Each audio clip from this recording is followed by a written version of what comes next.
Hello, Ashley. Hey, Fitz. So I have a sort of funny question. I guess it kind of feels like an obvious question to me. Do you think you've learned about yourself through your time outdoors? Oh, yeah, sure. I think I expected a harder question. um, yeah, I've learned so many things. And I like to think that a lot of what I've learned, out deep in the mountains about myself, like it isn't actually exclusive to the mountains. I'm thinking about this one trip, my last trip actually before the pandemic hit, but me and a small group of friends went to Argentina to try to climb Aconcagua. Uh-huh. And we spent a lot of time training and a lot of vacation time and a lot of money to get there, not to mention just the footprint of a trip like that. Mm-hmm. And at about 16 or 17,000 feet, one of my friends got HAPE, or pulmonary edema, and was heli-evac'd off the mountain to a hospital. And he stabilized, thankfully. And one of my friends went out the next day to be with him, which sort of left the rest of us running through these scenarios and trying to answer, the question of, do we keep going or do we go down? What did you choose? I mean, at that point on the mountain, my body was already asking me to stop. And we had a pretty gnarly weather forecast ahead of us. So, in truth, it felt pretty obvious to me that I was going to stop going up the mountain. We all eventually decided to start moving down. What's strange that when you're that far on a high altitude approach is that even turning around isn't fast. I think it took another 4 days before we were off the mountain. So it's hard to say we immediately turned around because it felt like it took forever to do that. But the decision to turn around happened pretty quickly. Do you think that, that moment, did it illuminate the true values for you or something that was down there? You're obviously interested in getting to the top of Aconcagua. That's an important thing. But at the same point, there's this other set, because I think there's a lot of people that would have made the opposite decision and be well, just keep going, so. Totally. And knowing he was, our friend was at the hospital, what can you do? And what does he want, us to keep going or to go be with him? And it was difficult. But yeah, I definitely think that it just showed me, I think that I learned or maybe relearned that even with all that investment towards a big goal, I care a lot about how I get there and who I'm with. And I care a lot about being able to take disappointment with a certain level of grace. And I mean, in this case, it meant that we all had our health. And it also just meant a few days, with potato chips and a swimming pool and wine in Mendoza. So, yeah, I think that it just taught me a lot about how I want to live my life. I think that's one of the most interesting parts about the outdoors. When you think about it, it's hiking, climbing, paddling, all these different things. And they have such a good way of shining a light on our inner geography. And I think if you pursue, one of these sports on any level, they're going to teach you about yourself, right? That's going to happen. It's funny though, because for a long time, I would have also said, I also felt that these pursuits are a great way of learning about the world around us. I don't know. I think maybe that my opinion on that has changed because I guess it's more nuanced. I feel like that as I've gotten older. I think that there's this point of diminishing returns on what our sports can teach us about the places we visit or our homes or even our community, especially if you really start to excel at them. If you are really pushing it, I think that they become less good vehicles for learning about the rest of the world. Yeah. How so? Well, let's take climbing. So if you're doing that at a very high level, you would spend a lot of time on a cliff. You might travel all over the world, but ultimately you're still on the side of a cliff on the other side of the world. And even if you push it further, say you had a talent and you wanted to pursue it and you wanted to be at your athletic limit, almost on a professional level, you'd be inside of a gym. And you probably wouldn't even be in the fun part of the gym. You'd be in the hardcore training zone where you'd be dedicating hours to a fingerboard. And I think it's hard for me to imagine that a fingerboard could truly be an adequate vehicle for learning about the world. And I think that would hold true. I think it's not just in climbing, but I think it's sort of true of a lot of different outdoor sports. To turn them into true vehicles for learning about the places we live in and the places we visit I think we have to get pretty creative or upend how we go about these sports, which, oddly enough, leads us to today's story. Ashley, who is Rickey Gates? Rickey is a professional runner and artist, and in a lot of ways, he exemplifies what that arc that you're talking about. Someone who excelled at a sport, competed at the highest levels, and then ultimately flipped it around to create this really unique approach to learning about others and himself.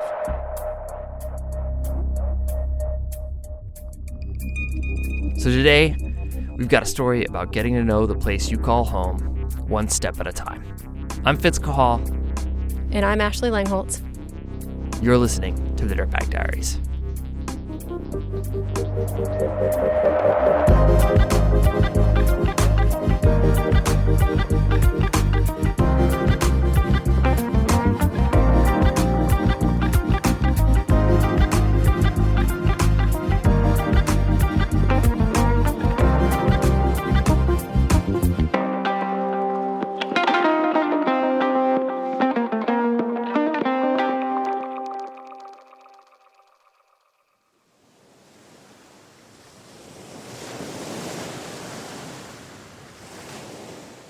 On March 1st, 2017, Rickey Gates walked onto Folly Beach, South Carolina.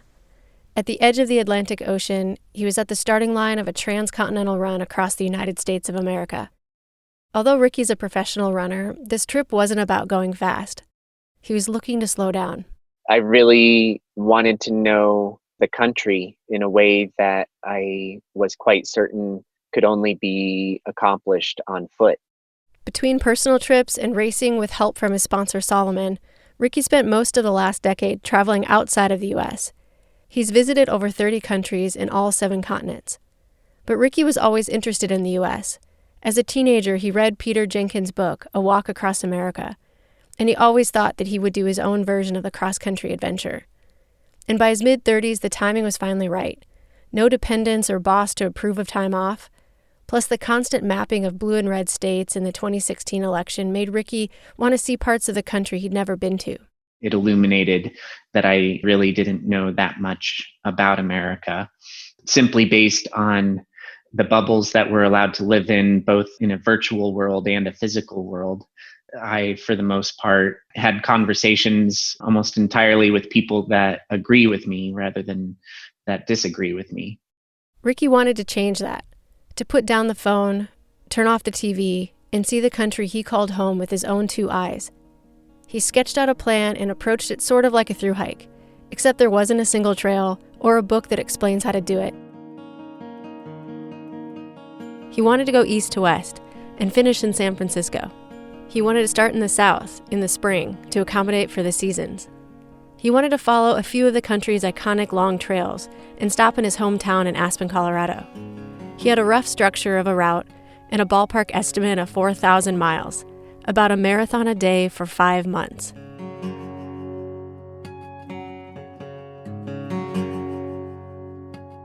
After a year of planning, Rickey was as ready as he was going to be, standing there at the beach in South Carolina. He turned around and started running.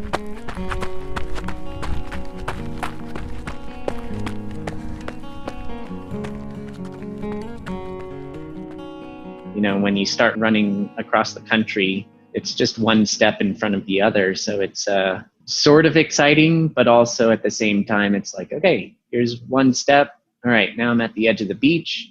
Now I need to do this block.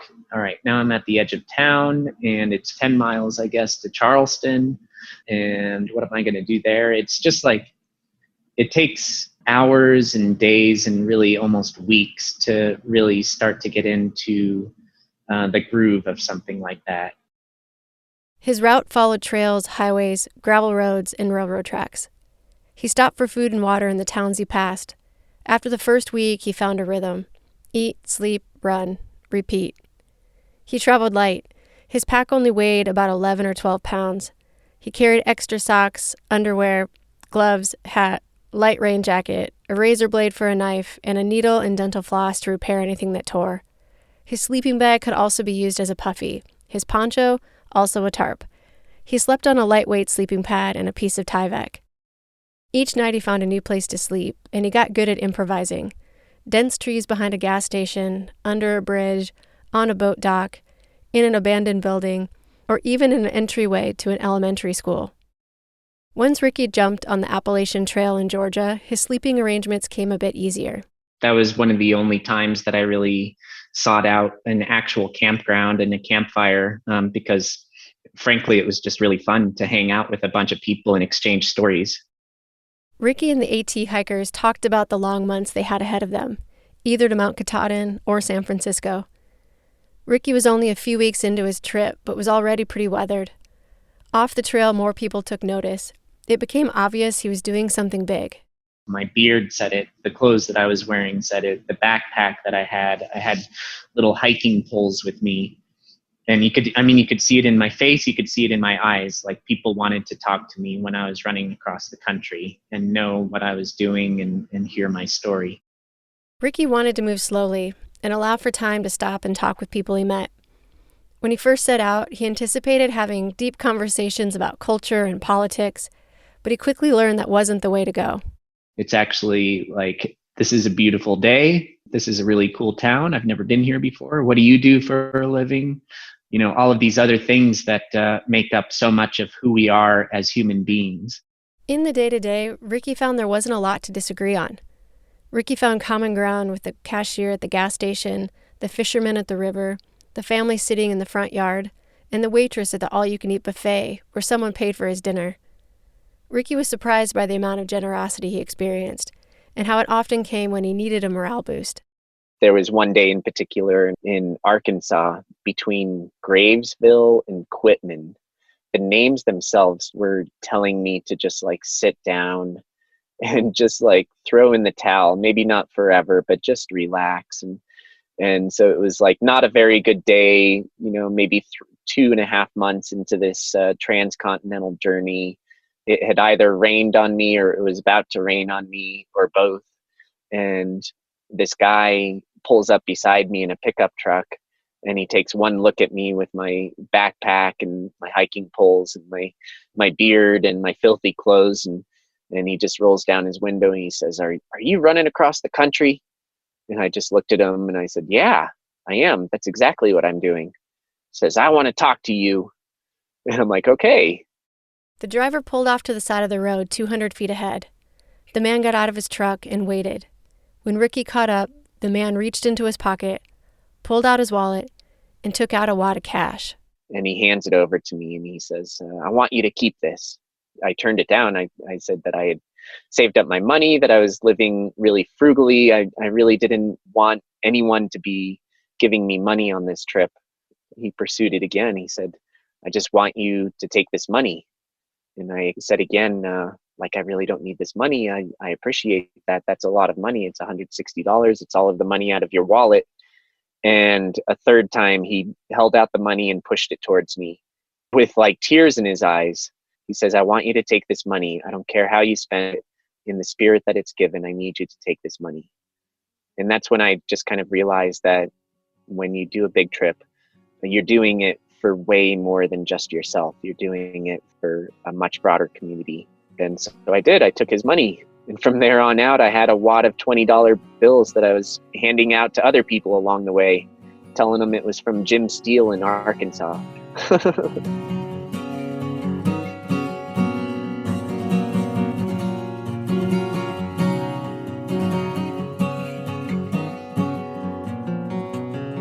Rickey bought someone dinner. He bought beers for people he sat and talked with. He gave money to someone asking for change. And he donated $20 to a kid's soccer fundraiser in Kansas. Those small moments of real connection were exactly what Rickey was hoping for. I found that this run across the country was a perfect way to, at least for a little while, to pop those bubbles and to get to know people how I would prefer to get to know people, which is face to face and talk about whatever they want to talk about. Rickey carried a journal and a camera and took portraits of people he met along the way. He also documented the changing landscapes and the small things he found consistently across the country. Water towers, manhole covers, empty travel-sized vodka bottles, even roadkill. You know, when you're in a car at 60 or 70 or 80 miles an hour, there's so much that you don't see, or if you see it, you're like, oh, geez, you sort of avert your eyes from it.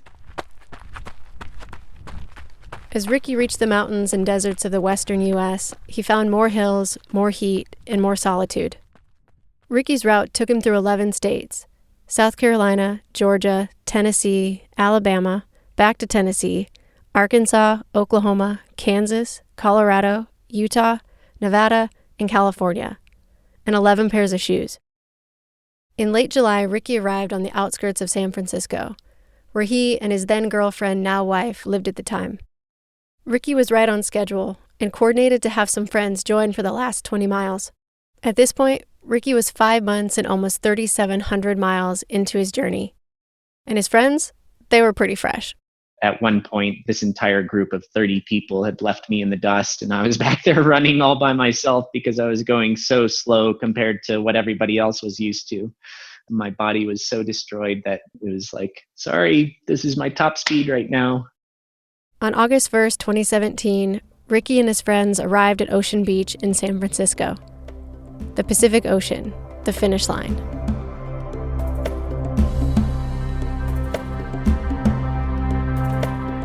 It took Rickey 152 days to run across the United States. He ran 3,700 miles, on trails, on pavement, through thunderstorms and snow. He even paddled a section of river. The sun was setting as Rickey walked out into the water.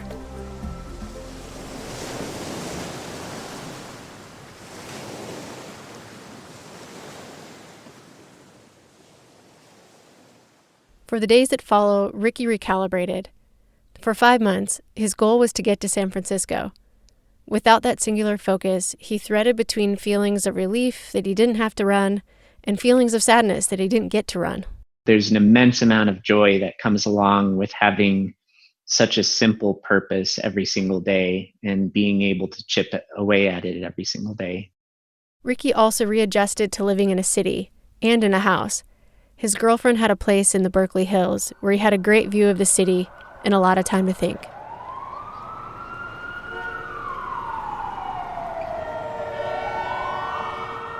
Just sitting on this porch, as I got very good at doing after my run across the country. I got very good at sitting still.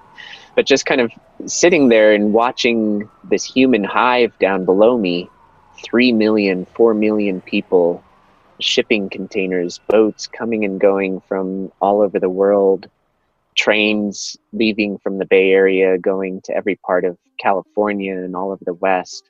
Seeing the BART train take several 100,000 people from one little city to another little city. Like, I just kind of looked at all of this and realized that my run across the country was incomplete.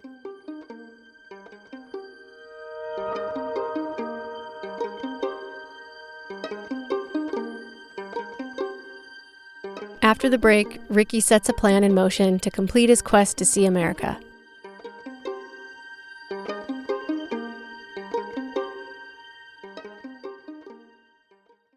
Support for the Diaries comes from Kuat Racks.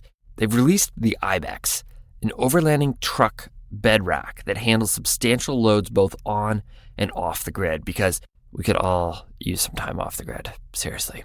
Constructed from lightweight yet durable aluminum, the black powder coat is made for all the nature you can throw at it. Available in different frame sizes to accommodate most truck models, the Ibex is engineered for adventure with versatile full and half-height configuration. It's an ecosystem of adventure possibilities. For more details, visit kuat.com. Kuat, because you will absolutely love this bed rack and go dope places. Do you have a resolution to adventure outdoors more this year? Make it happen with Sierra Club Outings. Leaders in conservation-focused, active outdoor adventures, Sierra Club Outings hosts over 250 small group trips every year where you can backpack, kayak, raft, volunteer, and more. These trips fill up fast, so reserve your spot at sierraclub.org/outings and use the code DIRTBAG to get $100 off. With Sierra Club Outings, it's more than just a trip. It's an adventure with a cause. We'll put a link in the show notes. Check out all the incredible trips they have and make that resolution happen. Hey everyone, it is that time of year. We need your shorts, your stories, because you power this show. We hear from so many of you that one day you're going to submit your short and send it to us at the Diaries. Guess what? That moment, it could be right now. So make it a New Year's goal or use it as an excuse to take a break from Uncle Joe at the holidays. You make this community, your voice is valued. You can find all the information you need at our website, dirtbagdiaries.com. Click on the Write Us tab where you can find instructions and the submission form. Pay attention to it. It helps the cause. Trust me. Link is in the show notes, so take a moment, click on it, consider it, and then get to work. You've got until January 19th to send us your short. Once again, it's dirtbagdiaries.com/write us. Thanks.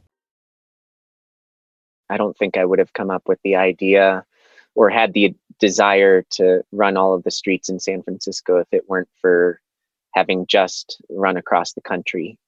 Rickey wanted to get to know the urban America just like he got to know the rural America, one step at a time. He wanted to zoom in and see each neighborhood and meet some of the people who call that neighborhood home. And he wanted to do it on foot. Rickey started by Googling how many miles of streets there are in San Francisco. He found a concrete number, 1,147 miles. He didn't have to wonder what that distance felt like. He already knew. That's approximately from Denver to San Francisco. I can wrap my head around that. Knowing the mileage made it feel real, doable. Rickey kept researching. He found a local news reporter that took multiple years to walk each street in the city. He found people who were walking every street in the 5 New York City boroughs. And in short order, the idea of running every street in San Francisco took hold. There was one night where it was like 10 o'clock at night, like I was laying in bed and I'm just thinking about this project, thinking about it. And I'm like, I'm not going to sleep tonight until I get some stuff down on paper. And so I got up and I went to a local bar and just started drawing on cocktail napkins shapes of San Francisco. And I did like 20 of them that night. And it was like, okay, there, I got it out. I went home and I could go to sleep. But it was just like, looking back on it, just allowing myself to be obsessed with this project and building that excitement, because to take on running 1,200 miles in a 7x7 square, like it's not just something that you decide to do and just go out and do it willy-nilly. It's like you have to have a somewhat maniacal obsession with it.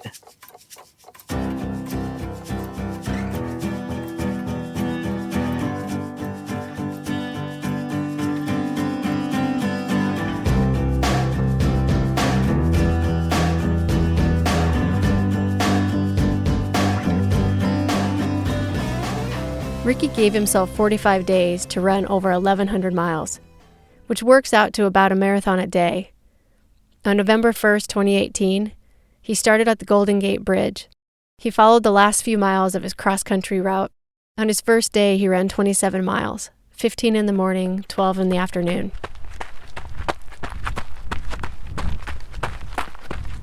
Rickey bought a small Ford Transit van from a couple of European friends who were traveling in the States. This way, he could sleep in the neighborhood he was running in that day.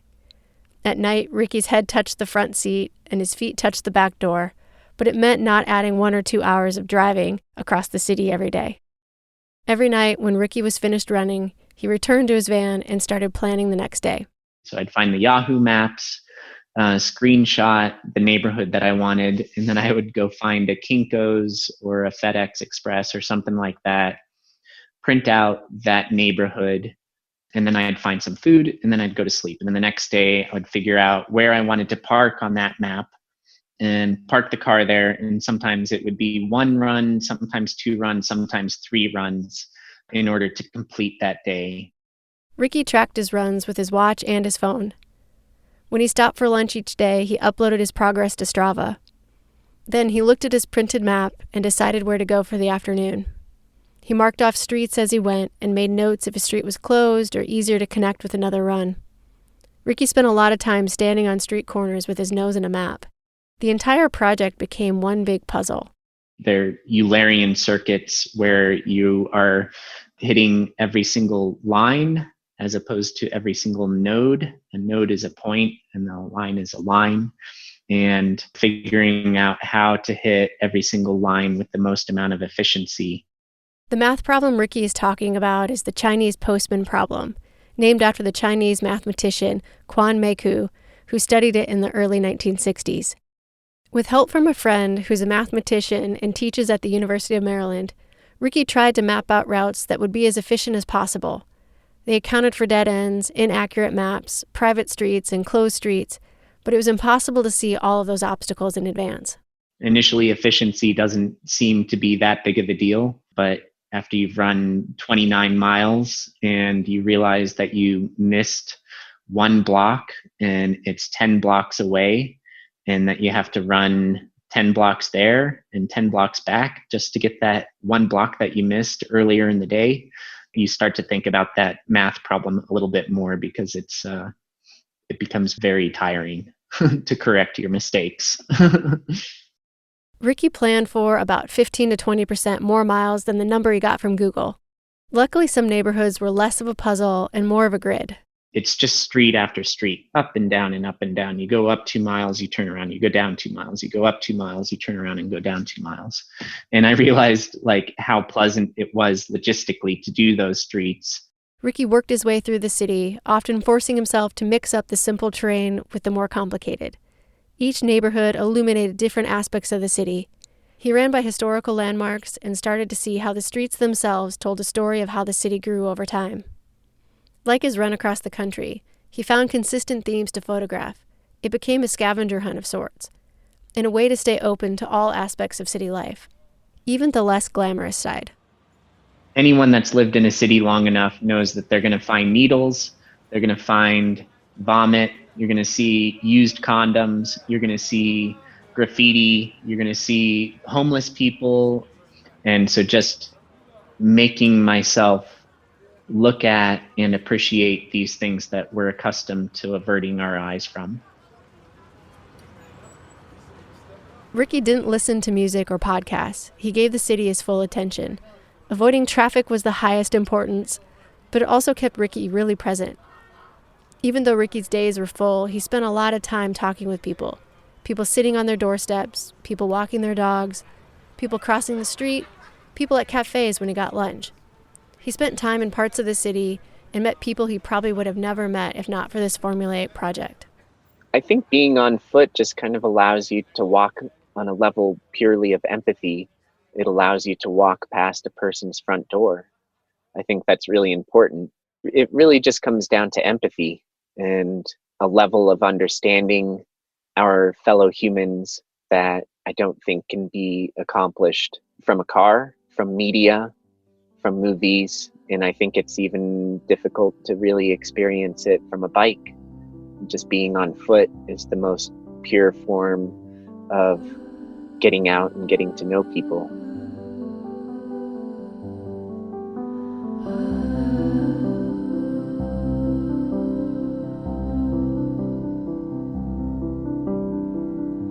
Rickey finished the last street on his target date, December 17th, 45 days after he started. He averaged 29 miles and 7 hours of running every day. His final mileage was 1,317 miles. And the elevation, that's a whole other story. I think in the 6 weeks that it took to do that, the 1,300 miles, I climbed, by my calculation, 150,000 vertical feet, which is almost the equivalent of going up and down Mount Everest 5 times from sea level. There was specific days when I had 10,000 foot elevation days, and all of that was going up and down a little 300 foot tall hill. If I was to run flat for 1,300 miles, that's how I get injured. Throw some hills in there, and it's just much more dynamic for the body and for the mind, and keeps you sane, and it keeps your body using different muscles, and doesn't prevent overuse injuries, but it certainly helps in that direction. Rickey finished at the top of Twin Peaks in central San Francisco. After 6 weeks of running the same 7 mile by 7 mile area, he had a deeper understanding of the place he calls home. I thought I knew San Francisco really well before that project, and it occurred to me that I knew 15%, 20% at the most of the city. There was so much of the city that I'd never seen before.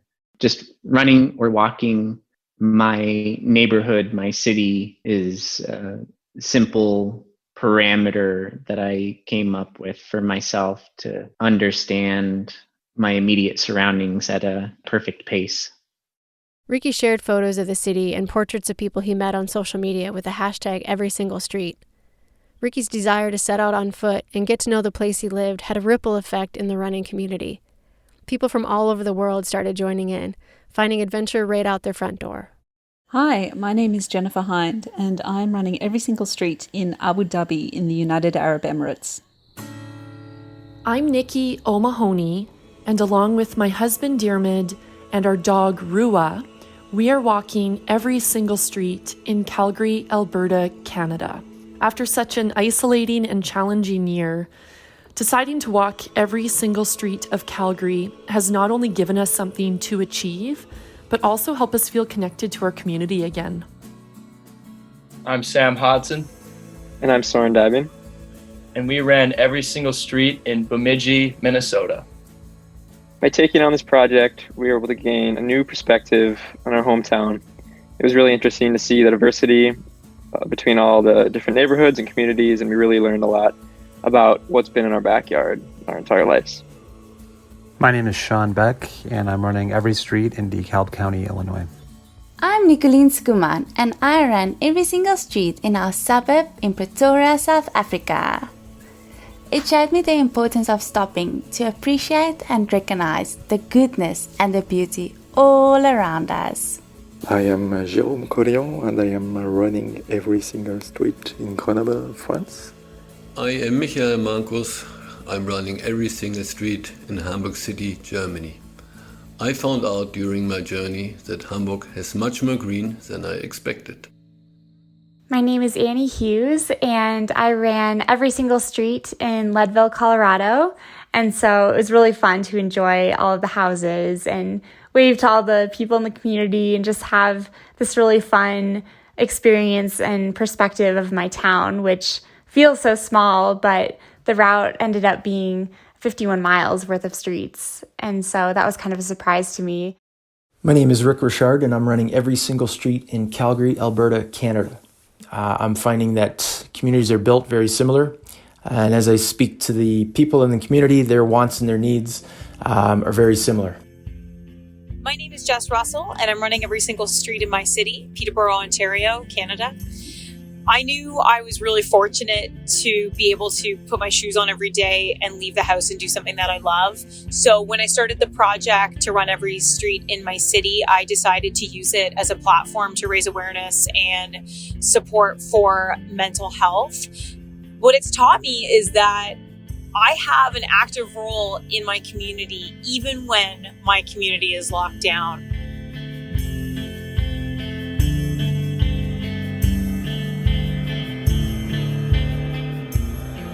It's fun to think about how a long run across the country led to a long run in one city that led to so many people running through their own communities. Rickey and his wife Liz moved from San Francisco to New Mexico in 2019. And for Rickey, a new city means new streets.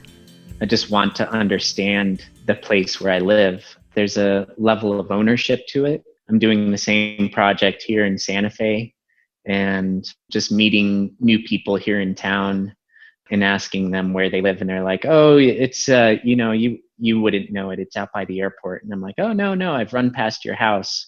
And they're like, "What?" There are now over 10,000 photos with the hashtag #EverySingleStreet on Instagram.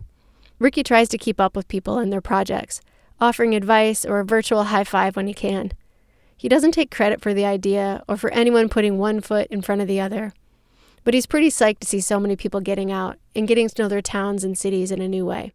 The number one thing that I would hope that people would take away from this is that people understand the places where they live a little bit better.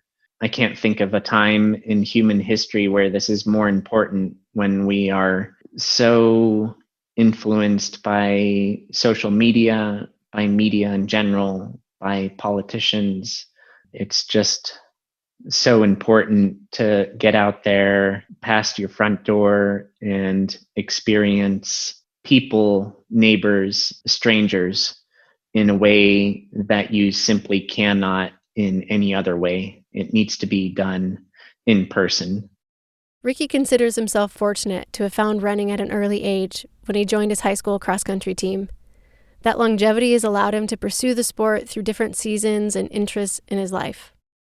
I think that what's most important is consistency to one thing over a long period of time, because running itself has changed so many times over the past 25 years, from a way to meet people to a way to travel and get to know the world, a way to stay in shape, and then on to what it has become more recently for me, which is a way to make sense of the world and a way to make sense of myself.